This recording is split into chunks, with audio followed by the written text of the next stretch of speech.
Ngiyabonga bhuti ukuthola ithuba, ngiphinde futhi ngibonge nokuba la. Inkinga yasuka ngo-2015 la engathandana khona nentombazane. Ngithi sathandana kahle kwaba mnandi ngoba kwaze kwasondela iy'nsuku zaDisemba. Ngase ngiyitshena-ke mina ukuthi njengoba kusondele iy'nsuku zaDisemba nje, ngiyacela ukuthi njengoba sithandana nje, sithi ukuthi sike sime kancane sobabili ukuze nawe uzo-enjoy-a uDisemba wakho kahle, singaze uphazamisana. Nangempela kusisi azange abe nankinga nalokho. Sangabonana-ke kwaba yi-25, kwayi-26, kwaze kwayi-31 ngoba ngithi yena waze waqhamuka kumina eseqhamuka ngomhla ka-3, ngicabanga ukuthi kwakungumhla ka-3, 2015 ngoJanuwari, kwangumhla ka-3. Eseza kumina ethi ngilale naye ngoDisemba. Awu, kwangithusa-ke mina ukuthi ngilale naye kanjani ngoba mina ukumgcina kwami usisi wayeseyintombi nto futhi ngangingakaze ngilale naye futhi naye uyakwazi lokho. Bathi-ke hhayi, intombazane isikhomba kuwena, ithi uwena owalala nayo. Ngithi mina kanjani ngoba phela usisi uyalazi iqiniso, angizange mina ngilale naye. Kwacaca ukuthi indaba iyabehlula uma beyisa ngokomama, bayithatha indaba bayidlulisa, beyidlulisela kwaSibonda. Bathe uma sebeyidlulisela kwaSibonda, ngadliwa mina ngendlela ekwakwenzeka ngayo ngoba nami ngabona kahle ukuthi yabona icala uma ungalenzanga liyakudla nje ngempela ngoba futhi ngadliwa, ngakhokha, kwakuhle kanjalo, bajabula-ke bona. Okumina okubuhlungu kakhulu kumina ukuthi le nto sengihambe nayo isikhathi eside ingidla, ngibe ngazi kahle ukuthi angenzanga lutho. Naye usisi uyazi ukuthi zange ngimenze lutho ngoba ngagcina sengimfonela usisi ngithi mina ngicela ukukubona. Wathi yena, hhayi bo, awuzungishaya yini? Ngathi mina ngeke ngize ngikushaye, ngikushayela yini ngoba vele sengikhokhile nje. Hhayi, wavuma usisi, sabonana.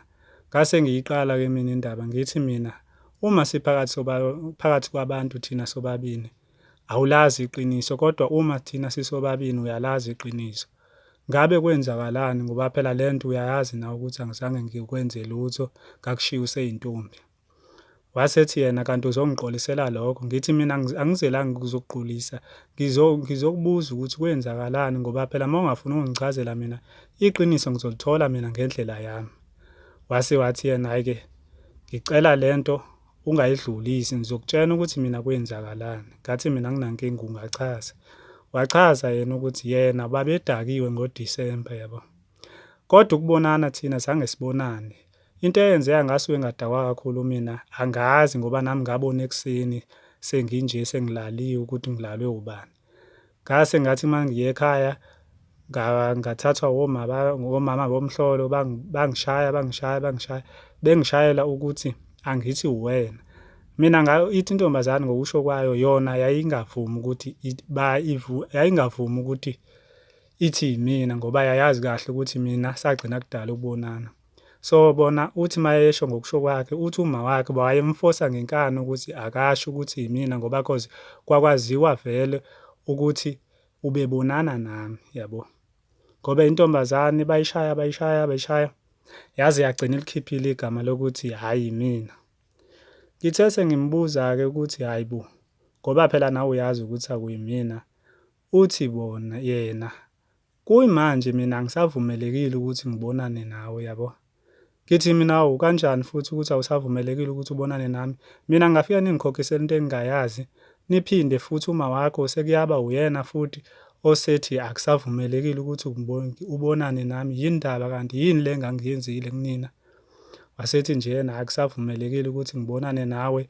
Kumanje uthe uma inkomo yami izohlangana ngizophinda ngiqhubeke ngihambe umhlolo. Ngibuza ukuthi uhambe umhlolo kanjani ngoba phela sengiyikhokhile nje inkomo yakho. Wathi yena akazi-ke naye kodwa nje uthe usazophinda emhlolweni yena.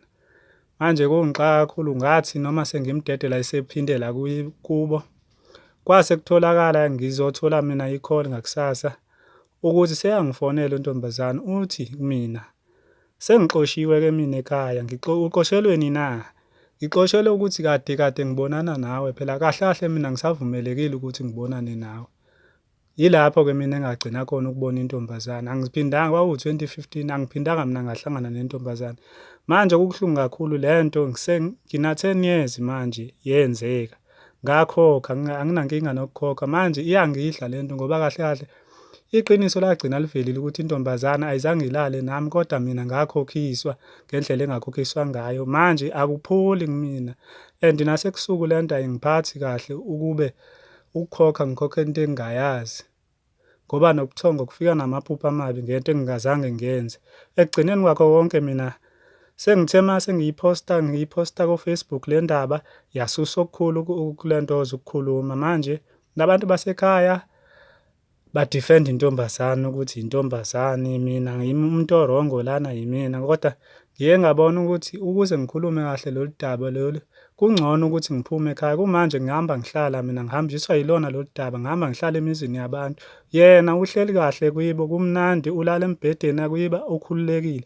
Mina ngihamba ngehla ngenyuka emizini yabantu, angikutholi ukuphumula ngento engingazange ngiyenze, kodwa naye ebe elazi iqiniso. Umama ulele phezu kwendaba, umama uyalazi iqiniso ukuthi kwenzakalani, kodwa manje akafuni ukukhuluma ukuthi kwenzakalani. Manje mina ngifelani? Ngifela ukuthi ngangithandana nentombazane, sengingaze ngikhokhise inkomo, ngikhokhise into engingayazi. Ekugcineni kwakho konke ngihambe ngilala emizini yabantu. Hhayi, kubuhlungu into abayenza kumina, kodwa manje kulungile abenze ngendlela abenza ngayo, kodwa mina engikushoyo ukuthi noma kungathiwa ngiyadlula mina emhlabeni, le ndaba isangizwisa ubuhlungu kanjena, ngiyolwa noma sengifile ngoba kubuhlungu ukuhamba uhlala emizini yabantu ngento ongazange uyenze. Ngiyabonga. Wengane wethu, ngiyethemba ukuthi niyaphila kuzo zonke iy'ndawo la kuzofinya khona le video. Ngoba uqala ungene kule channel liqinisekise ulocinzile usubscribe, thole zonke izinto engiyiphosta kuyona-ke le channel. Zame ngayo yonke-ke indlela yokuthi sithole udadewethu mayelana-ke nalolu daba, kodwa-ke sizophinda siqhubeke futhi sizame ngoba ekugcineni siyafisa ukuthi sizwe isayidi lakho ukuthi kwenzakalani wengane zawethu. Ngiyafisa ukuthi ngizwe imibono yenu lapho babukele emakhaya ukuthi nina nicabangani ngalolu daba mhlampe lwalo owesilisa, noma ikuphi angakwenza noma isiphi isinqumo-ke angasenza ekuthenini ekwazi ukuthi ekugcineni enhlizweni yakhe egcine-ke emxolele-ke udadewethu ngesimo-ke esithe senzeka. Ngiyafisa ukuthi ngizwe uvo lwakho nombono wakho ukuthi wena ucabangani-ke lapho-ke emakhaya. Sihlala phakathi kwi-comment section, ungakhohlwa ucinzela usubscribe uzokwazi ukuthi uzitholele-ke zonke izinto esiyiphosta kuyona-ke le channel. Angilandele phengulu lezokuxhumana, useshe-ke ipage lethu lapha esiphosta kulona iy'ndaba Facebook-ke elina 175 followers lapha-ke